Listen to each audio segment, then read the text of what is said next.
রোহিঙ্গা সংকট নিয়ে আসন্ন আন্তর্জাতিক সম্মেলনকে বড় ধরনের সফল করার বিষয়ে উদ্যোগ নেওয়ার আহ্বান জানিয়েছেন প্রধান উপদেষ্টা অধ্যাপক ড মোহাম্মদ ইউনূস। বৃহস্পতিবার জাতিসংঘের শরণার্থী সংস্থার প্রধান ফিলিপ্পো গ্র্যান্ডি রাষ্ট্রীয় অতিথি ভবন যমুনায় গেলে প্রধান উপদেষ্টা এই আহ্বান জানান।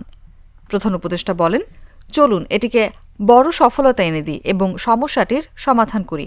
আশা করি এ সম্মেলন থেকে কিছু দৃশ্যমান অগ্রগতি হবে। ড ইউনূস বলেন, ভবিষ্যতের দিকে একটি সুনির্দিষ্ট পথ থাকা দরকার। আমাদের নিশ্চিত করতে হবে যে রোহিঙ্গাদের ভবিষ্যৎ সুরক্ষিত। জাতিসংঘ শরণার্থী বিষয়ক হাই কমিশনার ফিলিপ্পো গ্র্যান্ডি এ বছরের শেষের দিকে জাতিসংঘ আয়োজিত আন্তর্জাতিক সম্মেলনের প্রতি তার সমর্থন জানান।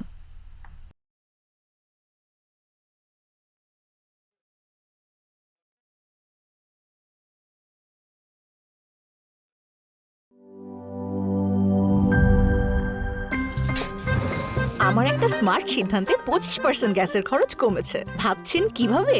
সাধারণ গ্যাস স্টোভ বদলে আমি এনেছি আরএফএল গ্যাস স্টোভ। এর সাইন্টিফিক নজেল ও ব্রাস বার্নার ক্যাপ সমানভাবে তাপ ছড়িয়ে রান্না করে দ্রুত। তাই গ্যাসও বাঁচায় 25%, টাকাও বাঁচে 25%। আরএফএল গ্যাস স্টোভ নিরাপদ ও গ্যাস সাশ্রয়ী।